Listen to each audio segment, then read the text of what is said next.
All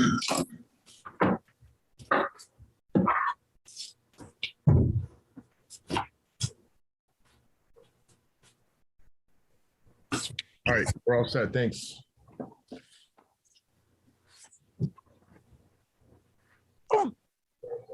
Okay, welcome to the OGAT committee meeting of December 9th, 2021. I'm the chairman of the committee, Saul Silverstein. We have with us tonight the coordinator, Ron Davis, the assistant coordinator, Chris Kelly, recording secretary, Marlene Silverstein, committee members, Mike Muddett, Bob Kelly, and Gary Del Piano is participating via phone tonight. The items on the agenda, the first item is questions and comments. Do any of the committee members have any questions or comments? No, I mean, I think we'll get into it probably later in the agenda, but there was the question on Facebook about what happened with the OGAT playing on Cablevision, but I think we'll get into it later. Okay, yeah, we'll get to that. The only other comment I have is I got an email from the First Selectman's administrative assistant reminding us that capital planning requests for fiscal 2023 are due. Typically, they only entertain requests in excess of $10,000, and I don't think we have that need at this point. And typically, we would ask for it on our Cable Advisory Council grant anyway. The next item on the agenda is to approve the minutes of the September 9th meeting. I'll take a motion to approve those minutes. So I'll make a motion. That was Mike Muddett, and I think I saw, Bob, did you second? Yeah, I said, yeah. And Bob That's Kelly fine. seconded. Is there any discussion of those minutes? No, No. I sent those minutes to everyone, so you should have read them by now. That being said, all in favor, signify Aye. by saying aye. Aye. Aye. Barry? Gary's muted. Yeah, aye. Thank you, Gary. Okay, that passes unanimously. Next, I have sent everybody the budget reports for this month. And I can't find my own copy. Hang on a second. It looked good to me. Yeah. We're pretty much on track with everything. Right. Yeah, nothing is outrageously overspent or underspent. We also show the CAC grant budget. That one side is the town funded budget, the other side is the CAC grant budget. And we'll cover that a little bit later when we cover the grant itself. Next item would be the budget for next year. And last month we discussed what we were requesting. We're basically requesting no change to our budget next year, same amount as this year, and for all the line items. So I would like to have a motion to approve that, unless someone wants to object to that. That was Gary, seconded by Mike Muddett. All in favor of approving the budget as proposed? Aye. Aye, thank you. That will go forward. I will send that out to the finance department in the next couple of days. Next item on the agenda is the coordinator reports. And we have 4 reports. 3 of them we discussed at the last meeting. Actually, we have 5 of them. I'm sorry. We discussed 4 of them at the last meeting. And there are 2 corrections, one to the September report and the same type of correction to the October report. And that's on the second page where we list the hit counts. It says August live hits and August VOD hits and August YouTube hits.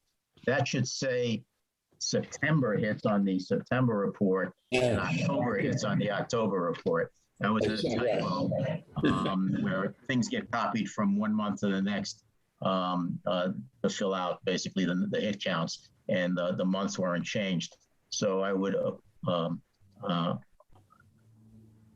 request approval of the 4 coordinator reports that we previously discussed with corrections to those last two. I see Mike Muddett waving his hand is making the motion. Seconded by Bob Kelly. Thank you. All in favor of approving those 4 reports with corrections? Aye. Aye. Thank you. And the last coordinator report is the November report.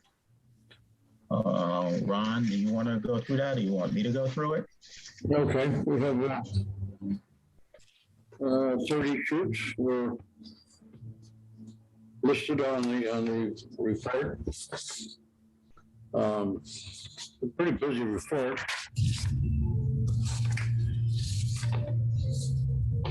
Comments were Assistant Coordinator Kelly contacted Altice about upgrading our equipment. He will review his discussions with them at this meeting, and I'd like you to do that if you would, Chris. Oh, I'm sorry. There's some background music or background noise. Are you Hear how you're meeting with Altice? Yeah. Oh, so yeah. So we received the email from Fairfield, right? And they explained how they received an upgrade. And that's and we're talking about basic. So yeah, they kind of cleared some things up about that. Fairfield has a different way of doing their broadcast. They broadcast their Board of Ed channel and their government access channel in the same location. So their fiber converter that sends their signal out to the iNet is a little bit different than ours. And that particular unit that they have was due for an upgrade. Ours is still functioning okay. There's nothing wrong with it. And they kind of, explained to me that there's really no upgrade for that device. And, what we have is perfectly fine for what we're doing. There is no option to upgrade to high definition or digital. That's what I thought it was. That really, it wasn't really, it was more so upgrading a piece of equipment that was specific to their use over in Fairfield. So there's really no option for an upgrade or anything like that. That would. So we had gotten the impression that they were upgraded to some sort of high definition format, and apparently it was just a problem with their equipment that they were fixing by a newer version. Yep. There's no change in their resolution or audio. It's the same as it was before. So. Okay. Too bad. Sounded good at the time. Yeah. I mean, I think Fairfield's always looked better than us. I mean, like, I don't know. Again, I know Cablevision's looked at it probably 20 times, and they have improved it a couple times. But I just, the signal we send to the iNet, I know is crystal clear, and just the signal you get back on cable is just not as good. Yeah, the signal. If you watch the streaming signals on our Teleview Cloudcast channel or on YouTube, those signals look much better than what we see on Optimum TV. But Optimum TV is now a lot better than it has been. It is. I have to give them credit because they fixed a very, very big issue that made the picture a lot better once they corrected whatever was going on a few months ago. Yeah. The other thing you told me about, Chris, was you were having some discussions with the zoning enforcement officer about a potential hybrid version of Zoom meetings for different boards and committees going forward. What has transpired there? So I spoke with Jack, and I also spoke with Gary from Fairfield, who runs the Fairfield Public Access TV, and he is also looking to do something similar. And we both sort of expressed to each other that if we do come up with something, we'll share it, and we'll try to all be on the same page with the methodology of combining a Zoom and a in-person meeting. We're already sort of doing that now. We just want to have, we want to sort of get the most that we can out of it, and make it as much of a, just we want to essentially just make it a good experience for people in Zoom and people in the meeting room. And we're just testing some things out now and just kind of going through like field testing and seeing what works and what doesn't. Yeah, I can understand that. I can envision something where like you'd be using in the meeting room, in the downstairs meeting room at Town Hall, perhaps a video screen to project the Zoom Yes. gallery view. So people who actually come to a live meeting could sit in the audience and watch with any committee members that are present at the live meeting. I'll tell you the truth. I've been involved in some Zoom meetings where they've tried that with someone's just setting up a computer and then it's facing a panel and people are watching on Zoom and it's very hard to control. No one is sitting at the computer controlling anything, and it's kind of painful actually to watch them. So I think what we're doing now, you could actually, I mean, someone could come sit in our studio where you are, Chris, and attend the meeting and watch our little monitors. But I would see, I envision something with like the screen in the downtown meeting room being used to project the image. And Yes. then it would be much better for the audience in Town Hall in person. Right. Yeah. And how do we get, there's a couple questions like how do we get the audience at home to get a good view of the people in the meeting room? Yeah. And there's going to be some integration between our equipment, our 4 cameras that we shoot the meeting with. We're going to integrate those cameras into Zoom somehow. And there's a little bit of, testing that needs to get done in order to get that all squared away. So definitely making some progress on that. It'd be good to swoop the camera around so that everyone can see how many people are there. We have multiple cameras. We could always have one facing the audience and one facing the table. The table. Yeah. Chris, Zoom has been sending me information. They have a lot of webinars on setting different things up and how to do it. You might want to see if you could get into one of those. Right. It'll help. Yep. And there's a bunch of information out there, like even YouTube. I've done a little bit of searching and found some really helpful, because this is not anything new. People were really starting to get into this when we were in like a lockdown period. So there's a lot of good videos out there that are just good ideas that we could kind of work off of. So yeah, the only concern to what Saul was saying is, if they do present it on the screen, which I think is a great idea, it's because it lets board members, if they're got exposed and they're feeling fine, they can join a meeting remotely and still be present. The only thing is our projector projects pretty much onto the screen that's right behind the chairman's spot. So I mean, like you couldn't really have a chairman in that seat if you were trying to also project on the projector. And also just nature of projectors, when all the lights are on in that room, it kind of gets a little washed out. Mm-hmm. So I don't know, maybe in the next CAC grant, we should look at rolling, 65, 75 inch monitor that you could, like you said, you could roll out into that room so that I think it would just be a little bit more conducive to actually having a meeting with everybody in it rather than moving the chairman or washed out display up on the projector. Well, and that's, it is interesting. I mean, I think the only way so that everyone at the table, see, like you're not going to get, you kind of need 2 monitors on opposite sides, right? Because, the chairman's not going to be able to see the projector behind him. But then if you're in the audience, you're not going to see what the chairman is seeing. So there's definitely, I think an additional monitor that could kind of articulate in a bunch of different areas. That would be perfect. Yep. That's a good idea about having a video monitor. And I think back when I was working, I think we're actually doing that for some meetings where we had a monitor in the meeting room.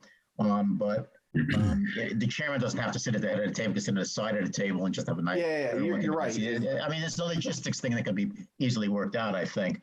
But I think the idea of buying a video monitor is a great idea for projecting the image, because it'll be clearer than also a projected image on a on just a screen. A monitor would be a much clearer and better image, I think. Yeah. So I think it's good that you're working on this, Chris, and hopefully we'll get something in the near future that we can work with. And temporarily, before we get a video monitor, we could always use a screen, but there's always room for improvement. Right, and it's funny because I did something for the New Haven Arts Council, and it basically amounted to a TV on a rolling cart. It had a table under the TV. You could put a laptop on the table, and then above it, it had a little mount for a camera. Yeah. So that could be like a whole rig that you could just roll out, and you want to integrate it. So it's all like you just plug it into the wall, turn on the TV, and set up the laptop, and you're good to go. Yeah, and of course we would need two setups. We would need another setup for the Board of Ed meeting room too, probably in the end. Once we have to get our act together with the first one. Right. So obviously, and I don't know how that works. Jack has made the initial, he's brought that to the table. I imagine if we do this, we're obviously going to, he's going to want to use the feature. And I don't know if that's something that is kind of like up to the board. Does the board want it, or do they require, I know some boards haven't really mentioned that they need this feature right now, and other boards are kind of pushing for it. So I don't know if we do it for one, do we do it for all, or do we just see? I think you have to leave it up to the chairman. I think, how they run their meeting is all up to them. Just, we're really trying to provide them options really to, get all their members in a safe environment, if you will. Okay. Any more discussion on that issue? No. Okay, great. The only other thing is just looking at the report. OGAT has been off the air for the last 6 days, and I've gotten several phone calls about it.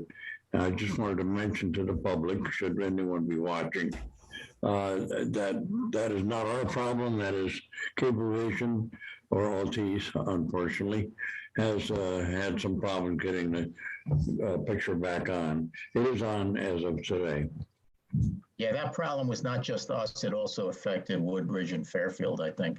And Milford, it affected the whole area too. Yeah.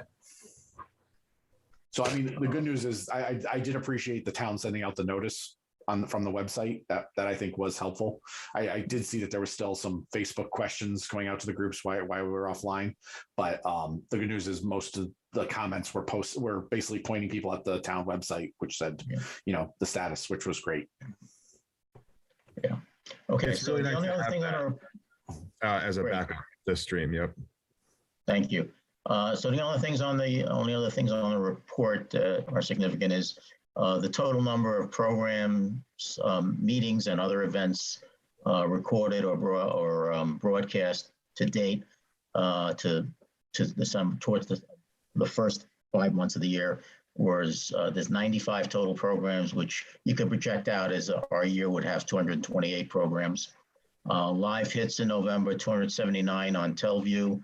VOD hits on Teleview, 123, and YouTube Live plus VOD is 584 hits. So that's it for the November coordinator report. Any questions on anything else on that report? Nope. I'll make a motion to approve that report. I will take a motion to approve the November report. I saw Mike raise his hand, and I'll need a second. Bob and Gary are both muted. Bob raised his hand, so you get the second. All in favor, say aye. Gary, if you'll unmute yourself. Aye. Thank you. Bob? Yeah. Thank you. That motion passes. Next item on the agenda is the action items. We already discussed one of them, which was the Altice digital equipment upgrade, which doesn't exist. The other one that at the very bottom of the list was to coordinate with the Bicentennial Committee regarding OGAT participation. Did you get a chance to do any of that? I did. I spoke with Ann about that, and they were happy to have us get involved, and they are going to reach out to us when they're ready for our input and suggestions. Okay. I think they just had their first meeting this month. I would remind them like monthly. I would not want to be called at the last minute, hey, we need you to shoot something. And then we have to scramble to figure everything out. Mhm. So I would try and remind them at least monthly. Okay. Thank you. Other items on the agenda, Chris, you were supposed to send out the schematic that you have. I have Currently both of them. I have the for- BOE and the Telview, or the. Yeah, so can you please send that out tomorrow to the committee? Yeah, I'll send it. I can send it right now to you. Great.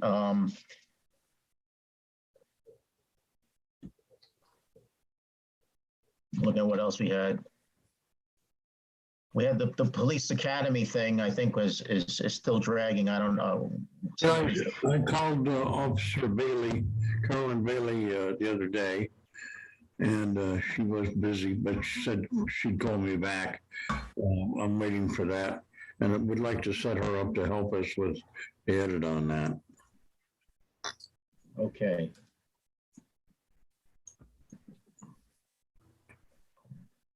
Thank you. How are we doing on all those procedures, Chris? Are they ready to be at least sent out for review by the committee? Or at least by Ron and I, or anyone else who wants them? Yeah, I got so the schematic part I was able to get caught up on. The procedures, I still want to finalize a few things before I send them out. So if we could hold off on that, and wait till the next meeting, I can give you and Ron. What I'll do is I will, when I send my report data, I'll send those schematics along for you guys to review. Or sorry, Yeah. procedures. The procedures. Yes. You're sending the schematics out today or tomorrow. Yeah. Yep. As soon as I get my laptop with Visio, with the one that has Visio, I will send them out. And then there's two sets of procedures. One was the procedure for recording and broadcasting virtual meetings. And the other was procedures for changes, updating the procedures for changes since they were last published. Right. Including the effect of the switch from Discover to Telview for streaming. Yep. Updating Next meeting. Okay. Any questions on any of the other action items by the committee?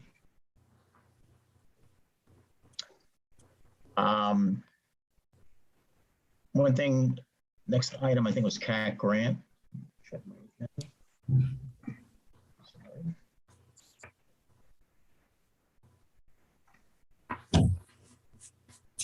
CAC grant. So CAC grant stands where it stood last month. We have bought everything except one item of equipment, which no one has, and that's an audio mixer. When I check online with everyone that I try and who I know might sell it, they all have it either back ordered or just don't give you a date when it's available. Our normal vendor, B&H, their website says it's 2 to 4 weeks away. It's been saying that for 2 months. Chris told all of us actually just before the meeting that he checked with the Guitar Center, and they said there's actually things that are holding that up is some sort of copper shortage, and they're expecting delivery not before February or March of these devices. So that's the only thing that we have not been able to buy.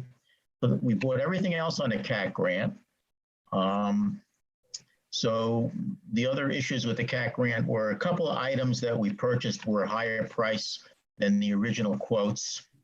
And basically, after paying for those and everything else, we have about $1,015 left of grant funding. That will go towards this mixer once it's available. And I suspect the mixer price is now, when we first wanted to purchase it, it was like $1,250 or $1,300 approximately. And I think now when I look online, it's looking like closer to $1,800, even at our vendor who quoted us the lower price. So I suspect we will have to spend some town funding to purchase that. The $1,000 left over from the grant, plus the rest from the town. And I have written a draft of the report that I have to provide to the Cable Advisory Council next week, actually, in 7 days, 6 days. So I will forward that to the Cable Advisory Council, and it will say that we have this $1,015 left over, and it will be spent once the mixer is available. Any questions on the CAT grant? Nope. Nope. Okay. The last item that we were unable to vote on last month was the proposed meeting dates for calendar year 2022. Does anyone want to make any changes to those? Otherwise, I'll take a motion to approve them. I see Mike Muddett again, and Bob Kelly raised his hand to second. Thank you.